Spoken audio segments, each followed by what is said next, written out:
So, I debated reviewing this film because it's been so universally panned that YouTube is replete with videos tearing it to shreds like string cheese. And with so many chiming in, I couldn't imagine having anything to say about it that hasn't already been said. I also wasn't sure if there'd be much to say anyway if it's genuinely as bad as people think. But when I started watching it, I couldn't imagine not reviewing it, because it turns out I had a lot to say, and even if it's been said before, it hasn't been said like me, which is why I started this channel, to share my take in my voice. And despite the evidence to the contrary, humor was never the goal. It's just an unintended side effect of my personality. I'm a silly person with serious thoughts, and I have some thoughts on Madam Web.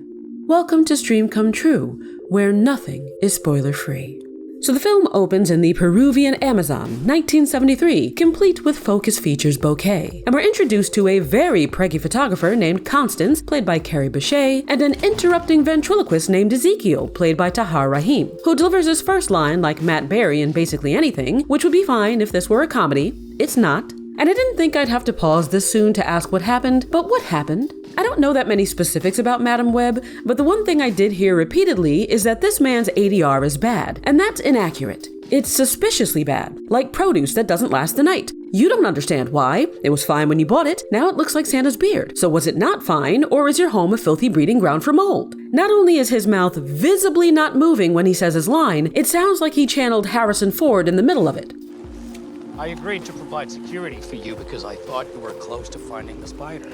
It's one line. Why does it sound like two different takes were cobbled together for it? If it was recorded in post, just do the whole line again. Or did someone decide after the fact that none of the takes said exactly what they wanted, so they Frankensteined a sentence instead of having him come back in? I'm genuinely curious what happened here, because so many things are wrong at the same time and so soon that I have to assume there was an issue they couldn't address. Because the alternative is that multiple people make good money to make bad things. And I know it's early in the video for this, but let's head into the dark place. Sometimes an actor has to come into the studio after their footage is shot to re-record their lines. Today, that's called automated dialogue replacement, or ADR. In the old days, when pictures was just pictures, they'd cut the film for the scene in question, splice it into a loop, same with the audio, and play that loop so the actor could practice matching their original performance to recreate the line as faithfully as possible. Fittingly, it was called looping, because they were looping the footage and sound. Since the process can be done electronically now, the looping is automated, hence the name. But that isn't new. It's been done without handling physical loops for decades at this point, and the process had a few names before Hollywood settled on this one. What's important here is that while there are several reasons to use ADR, the goal in each case is, or at least should be, to make the film better, which is why I'm confused. And I apologize for how I'm about to harp on this, but I like the instrument. The first guess I'd make is that they recorded that line because the quality of the original recording wasn't great. But considering that his mouth wasn't moving, I don't think there was an original recording. And if there was, it wasn't in that shot, unless he said something in the 1 second when his mouth wasn't visible. And if that were the case, why wouldn't the recording be properly synced up? Maybe they recorded the line to add information, which seems more likely, but if that were the case, why didn't they write something that fits? He could have said something quick like, "I'm only here because I thought you were close." I think they could have squeezed that in when you can't see his mouth, and if they couldn't, why not extend the shot a few frames to give themselves more room? Or did they cut right at that moment so there was no more footage to use? Was his mouth too in frame past that point? Did they not have another take or some other shot they could have used instead? If the problem was that the next shot starts with Constance saying, "Well, it'll be worth the wait," I would have preferred to cut that line out so it starts with her line about dead specimens instead of adding his line in, especially since the last thing she said was about no one ever capturing the spider alive. It would be awkward, sure, but I'll take awkward over bad. Then there's the lack of visual continuity in the cut. Constance is crouching with both of her hands on the camera, then she stands and turns. So what we should see in the next shot is her left hand coming down and her completing the turn to give it better flow. Instead, her turn is already completed and her left hand is up on her strap. It looks like something is missing, which makes me even more curious about the decision to add that extra line. Was there a sound problem, a footage problem, or an editing problem? I'm only 2 minutes in, and I can already tell that I can't go into detail about every issue I have with this film, because if I do, this review will be 5 hours long. And maybe you'd like that, but I'd have a stroke. So I'm officially invoking the yes or no format, where I just tell you a thing, and why I can or can't with it. Starting with the web. Constance sees that dangly string and approaches it in awe like it's significant. Only it doesn't look significant, so her reaction feels out of place. Either the web should have been designed in a way we'd immediately recognize as unusual, especially since it's in the foreground, or she should have explained why it caught her eye, which overlaps with another no, going back to her exchange with Mr. Stash. Him saying that he only agreed to be her security because he thought she was close to finding the spider implies that he's aware of how important it is. So we don't need prego to spaghetti sauce exposition all over him about the spider being special. He knows. And when he remarks that the spider gives people superpowers like las arañas, something nobody asked him, her response was a form of as you know. And those are my pet peeve. As you know. Las arañas? The mythical spider people who run across the treetops and punish evil men with their black poison touch? No one speaks like that, Constance. It would have improved their interaction by a mile if they had condensed it. He asks if she found anything yet, and she says no. But you see this pattern? It's the only species that spins their web like Sis Boom Ba, so I'm close. He retorts that she said she was close 3 hours ago, and she says, yeah, well, it'll be worth it no matter how long it takes. These spiders have the potential to help cure disease. And he says under his breath that their power is wasted here when shablam! Preggers bowls over in pain. He asks if she's all right, and she absolutely does not say what they wrote. She says she's fine, but she's clearly lying, so he says she should get some rest. She says no, she doesn't have time, but thanks for the umbrella, and away he goes with zero talk about spider people. It would have hit all the same points in half of the time with none of the dumb, but fine. Ezekiel slinks back to the camp and starts rifling through PragerU's research about the spider when she shows up like a minute later announcing that she found it. And so far, the only constants here besides her are the poorly written lines. Ezekiel Alt F4s everyone, except this guy who didn't seem too fussed about it, along with anyone else who evaporated into plot, and he demands that Constance hand over the creepy crawly. She refuses, saying the spider can help so many people, and he says, I'm not interested in helping people. No one helped me when my family was starving. Pardon? Do I know you, sir? That's not how you introduce a villain's mindset. We went from hello, I'm security to pow, my life was hard in 5 minutes. There was no setup for any of this. We don't know her, we don't know him, we don't know anything about their dynamic outside of him providing security. So I'm not invested in what he just said, and I don't know how invested they are in each other. Him only agreeing to be there because of the spider sounds like there was some contention. Did they have a personal history that made him reluctant to help until she tempted him with her discovery? Was he a local gun for hire who declined the expedition over the pay or the difficulty until she told him what it was for? Even if the dialogue, acting, and directing weren't bad in this flashback, it would still be a no on principle, because so many movies feel like scenes were rushed or excluded to save time, yet they're still long as butt cracks. This is 2 hours. You can do a lot in 2 hours. Like having Constance spend time with Ezekiel in the camp. Eating a meal, talking about the research and what it means to her. Then we could have learned about her and the spider's powers in a more organic way than her saying, yeah, its molecules get molecular.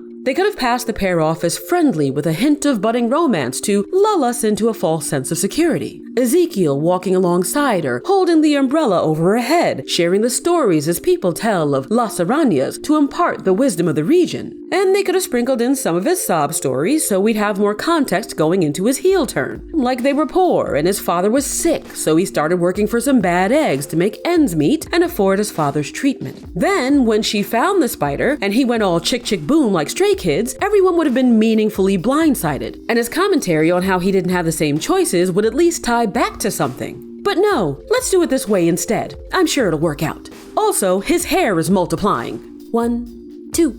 Now the rest of the flashback is silly, so we can do my yeses and nos rapid fire. No to her tussling with a man with a gun despite being pregnant. No to her reacting to being shot the same way I react to twisting my ankle. No to Las Arañas looking like they got caught in a fisherman's net and just wore it. Yes to this rotating shot. It's cool. And maybe no to the fact that the main spider guy, Santiago, played by Jose Yazpic, like Ezekiel, refereed a fight between his mouth and the dialogue, and everybody lost. And I say maybe no because I'm willing to give it a pass. Constance is tripping out on spider venom, so it could be that his lips aren't lining up with his words because he's speaking his language, but she's hearing him in English, like a supernatural dub. Either way, Constance goes bloop, Santiago takes the baby, who is now spider-flavored, and I assume chucks it as hard as possible across the map to New York, where we jump to present-day 2003.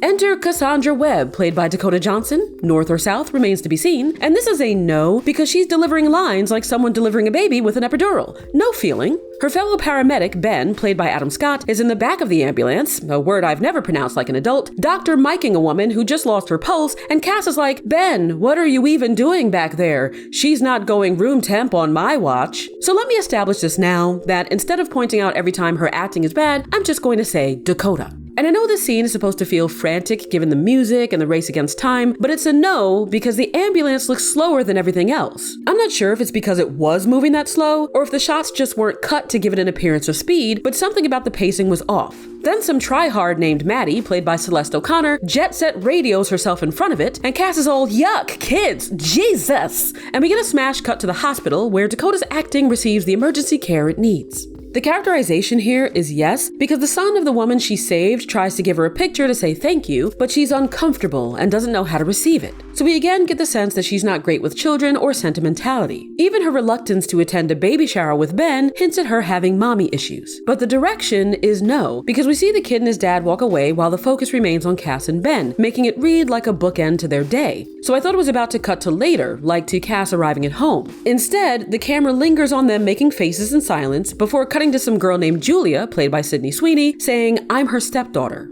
Okay, who are you talking to? The disconnect for me is in remaining on this two-shot of Cass and Ben, while the exchange needed to understand the next shot plays out off-screen. And given how quiet the dialogue can be in these films, I wouldn't have noticed it without the subtitles. While we're watching Cass and Ben do nothing, the nurse says, "I'll take you in to see her. Are you all immediate family?" Then it cuts to Julia saying, "I'm her stepdaughter." Instead of staying on Cass, they should have switched to a wide shot of the hall so we could see that exchange before cutting to the medium shot of Julia responding to it. And not to nitpick, but I will, the scene starts with that nurse talking to the dad about the woman's condition, so it'd be pretty weird if she hadn't already established that they're immediate family. The only reason that line exists is to give Julia an excuse to identify herself as a stepchild to the audience, which also doesn't make sense given that in most cases stepchildren are considered immediate family. What they could have done is have Julia show up right as the dad and son were being taken to see the mom, try to follow them, and have a nurse say, "Are you the daughter?" Then she could say stepdaughter, which provides us with the same information, only in a context that offers more insight into her familial identity. Because she wouldn't just be saying it to see how others feel about it, she'd be making a distinction herself between being a daughter and being a stepchild. Then the dad could turn around and hint that it's best that she not come in, same as they had it, and that could have all played out in the wider shot with Cass in the background listening in.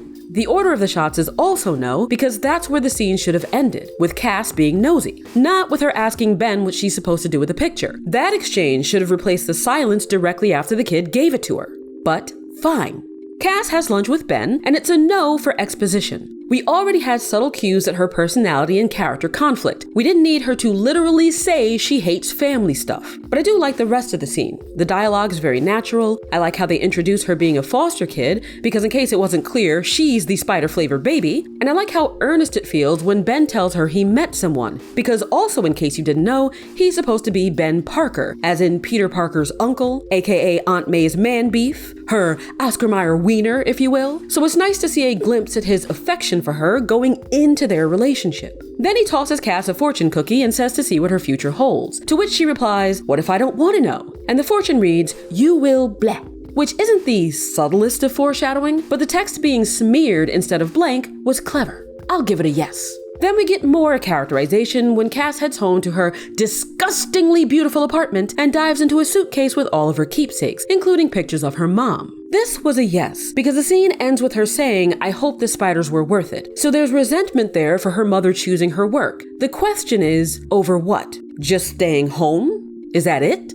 I'm also curious to know what story Cass was given about her mother's death, because Ezekiel percolated everybody's beans and escaped with a super spider, then fishnet stockings delivered baby Cass. If she has her mom's stuff now, including some of her research, then it must have been recovered. So what happened? Did the spider guys take her and her mom's body back to the camp where they could be found? Did her mom not die and they orchestrated Cass being sent back to the States to have a new life? It's not really important now. Those are just some of the gaps I hope they'll fill in. But this isn't Pi. There's no time for filling, because Cass first responds to an accident on a bridge, gets trapped in a car that goes into the water, smacks her head in the glass, and releases her spider juice. And it's a yes for the tone of the sound design and visuals. I especially liked the imagery of the blood bubble she burst through and how it coats her hands. The CG CG does get a bit wonky when she's Doctor Stranged all over the place as she witnesses different timelines or potential outcomes. I'm not really sure how her powers work, but I still like the presentation, even down to how she's zooped back into her body, minus the fact that the frames right before that were a night shot, so it didn't transition as nicely as it could have back to present day. But whatever, she unlocked Mind Sight level 1, and I won't call this a no because it's just a preference, but Ben saves her life and gives her a quick checkup. And I hate that even when he asks if she's really okay, she doesn't confide in him. So she trusts him with her life, and that's not hyperbole. She literally says she trusts him over going to a hospital, but not with her experience?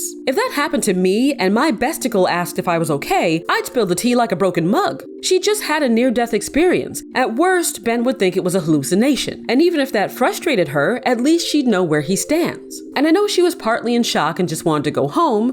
I just hate when movies do that with relationship dynamics where they build up a really strong bond between two people, then as soon as something weird happens to one of them, they hide it. Let an alien tickle my foot in the middle of the night, I'm telling my best friend. If they think I'm crazy, fine. What are besties for if not for sharing your insanity? Moving on, we see Mr. No-Speak himself looking dapper as a dandy as he brings a beautiful woman home, making sure to kiss her directly in front of the spider case because the spider is a voyeuristic pervert and Ezekiel's esteemed guest. Then, after a roll in the silk, he has a nightmare, nay, a premonition about 3 spider girls stealing his 8-legged freak and kicking his ass. And these ladies are of course the girls we saw earlier in the film. Maddie the Prep, Julia the Step, and Anya the Schwepp, because I was drinking seltzer when she first appeared on screen so I didn't mention her, and it wasn't Schwepp, it was Polar, but that's the only rhyme I could come up with. Anya, by the way, is played by Isabel Merced and lives in Cass's building. So the fight scene in his premonition was a yes and a no. They overdid it with the close-ups and shallow depth of field. Ezekiel's hair looked like he swept the floor with it, which was distracting. And Anya did this, which was supposed to look like a superhero landing,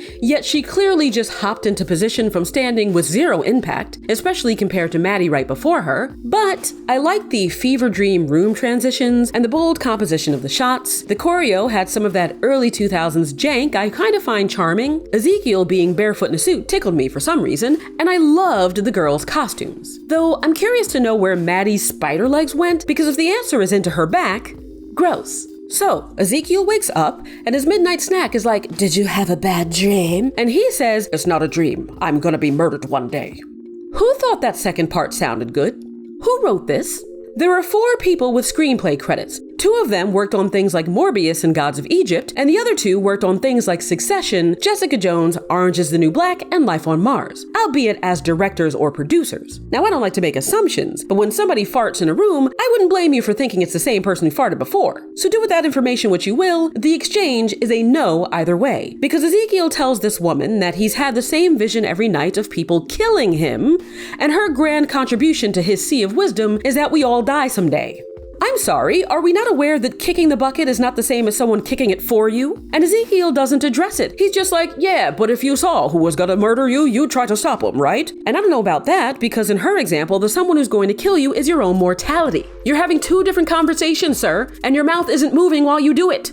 Cut to Cass and Ben at the baby shower, and we get some fiery foreshadowing before the ladies shuffle inside to play some games. The setting was no, because it was just a tee up for Cass to again be overly weird about her mommy issues, and we get it. She's mad that her mother went to jiggle her baby bump in the jungle instead of staying at home where she'd be safe. Can we move on to how that fuels her arc, please? It's also a no because I hate her character as a person. If someone says, "Hey guys, why don't you write down a fond memory of your mom and put it in a bowl and we'll guess who wrote it," and you have no fond memories of your mom, you know what a normal person would do?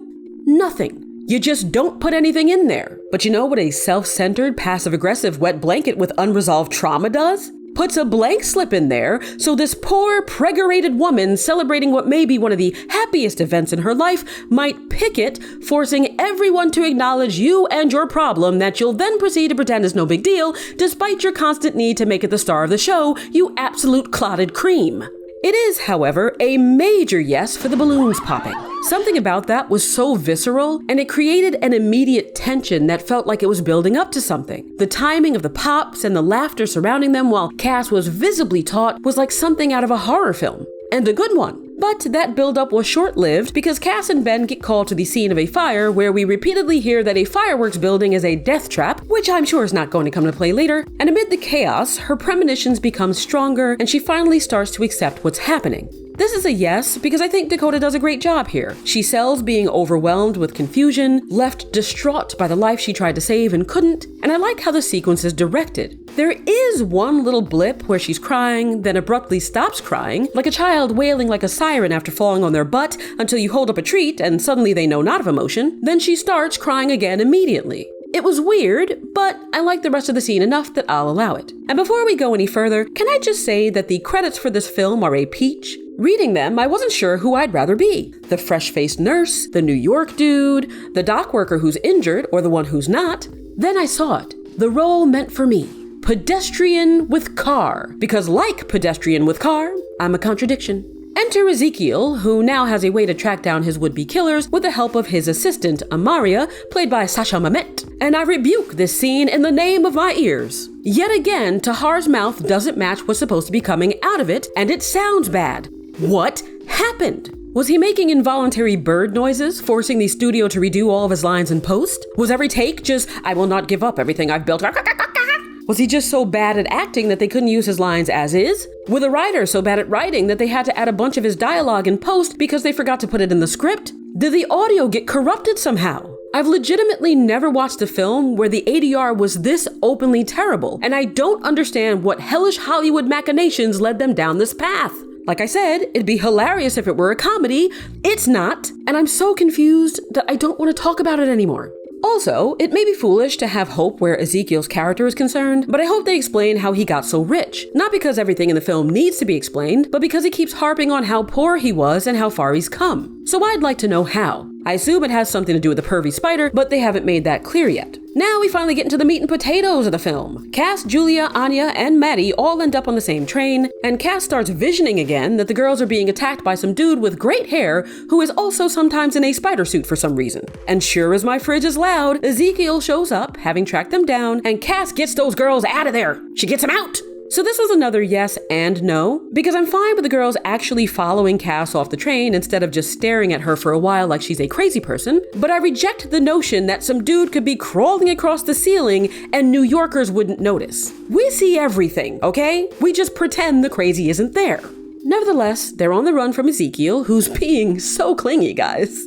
And I want to call no on this part for continuity, but I don't think it rises to the level of a no, so I'll just call it a nyeh. Because they run into some cops who think Cass is kidnapping the girls, and the lady cop makes Cass kneel down to put cuffs on her. And I feel like I heard the cuffs clink as if they'd been secured, but when the cop gets knocked aside, Cass stands up with nothing on her wrist, and the cop didn't seem to have anything in her hand, so it just seemed like the sound design was a filthy lie. But the gang makes it to the street, and Cass steals a taxi from a cabbie who's really thankful for the tip he's getting. Just so thankful he's counting those ducats with peripheral vision impairing joy. And this is a no, because we get a scene where Cass is talking to the girls, trying to work out what to do next, especially since the news is reporting that she's the one responsible for taking the girls and for what happened to the cops on the subway. Which doesn't make sense to me, because the cops were pouring in there as if they'd been alerted to an issue, and the last few who went in walked right past Cassie and the girls, implying that they were aware of another threat. So I'm not sure who reported something different to the news, but that's not really a no because mistakes happen in real life.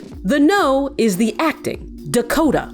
And there's a yes-no with the characterization of the girls, because on the one hand, I commend them for getting it done so quickly with so few lines. Anya is smart yet poor, possibly abandoned and resentful about it, which we know not only because of her introductory scene where the landlord is asking her for rent and she doesn't have it, and is also speaking for her parents who aren't there, but also because she starts taking peanut butter jelly shots at Maddie, who clearly comes from wealth, being a private school kid whose parents are on a business trip, and who seems like a spoiled bitch without discipline, likely rebelling against her parents for not giving her the attention she needs. Meanwhile, Julia is the poster child of separation and divorce, timidly telling strangers not to fight, just like she probably told her parents who live on opposite sides of the country. On the other hand, those characterizations are so cliche that I'm not sure if being able to establish them quickly is that commendable after all. Regardless, it's a huge no for Cass not immediately driving the girls to a nearby police station so they could explain everything to get her off the hook, instead taking them into the woods and leaving leaving them there while she goes back home to look through her mom's stuff, where, surprise, she finds a picture of Ezekiel. It's all coming together now, like bras and underwear in the wash. So the girls get to bonding over the fact that even though they all come from very different worlds, they're all basically the same person because they have to take care of themselves. And they head to a diner to eat like they've been lost in the wild for weeks, which they may very well have been considering that a patron is somehow reading a newspaper about them. And he reports seeing them to the police, which tips Ezekiel off, so he's back on the hunt. Cut to Cass arriving back in the woods in the same stolen taxi I'm sure she had no problems driving through the city after removing the plates, only to realize the girls are MIA, aka missing in attraction, to boys they met at the diner, where they're now dancing on the table with absolutely no one who works there asking them to stop. Now, I could say it's a no, that despite being a wanted woman, Cass is still wearing the same bright-ass red coat she had on when she was reported, but I'm more concerned about the fact that Ezekiel shows up at the diner and beats the shit out of this guy. What did he do? Record your dialogue? Never mind, it doesn't matter because the whole thing goes south. That's the Dakota this is. So they all get murked in a scene I'd give a yes. Granted, it's a bit awkward, and no one is behaving the way they actually would if a spider dude was making mincemeat out of people 3 feet away, but I appreciate how broken Julia's neck looks. That was kinda cool, I'm not sadistic, but psych, that was just a primo, as in Nishan, giving Cass a chance to save everyone's life by playing crazy taxi with Ezekiel's body. And you know what? I'll give it another yes for Britney's Toxic. It's a fun song. Anyway, back in the cab they go, on the run again, and it's a no because Dakota. But also the editing and the music. Why does it sound like something tense and action-packed is happening when the action wasn't packed? They left it at home because it didn't fit in the luggage. This is just nothing right now. But I will give the next scene a big yes because the gang has some downtime where they sit together and share their situations, finally offering up a plausible excuse for not going to the cops, and it begins to weigh on Cass how dependent on her these girls really are. Thankfully, she has a very productive Zoom call with Ezekiel in her mind palace, learning all about his motives and about the poison he can pump into your system that stops your heart, prompting her to teach the girl CPR, because nothing screams foreshadow like chest compressions. As exposition dumps go, it wasn't the dumpiest I've seen, especially since none of the information was new exactly, so I don't know if I'd really characterize it as being an exposition dump, which means I'll give it a pass. Because it's time for an intermission! Yes, did you think I forgot? Well, I did, actually. That's why it's coming so late. So why don't you grab a spider, climb a wall, and like the video. Everybody back? Yak! Cass heads to Peru in search of answers, leaving the girls with Ben, who understandably has no clue what's going on. And this shot is a no, because it looks like the bus is stationary while someone is shaking the camera around to make it look like a bumpy ride. And I have to say, for what I think is the third time now, that this would be very amusing if it were a comedy.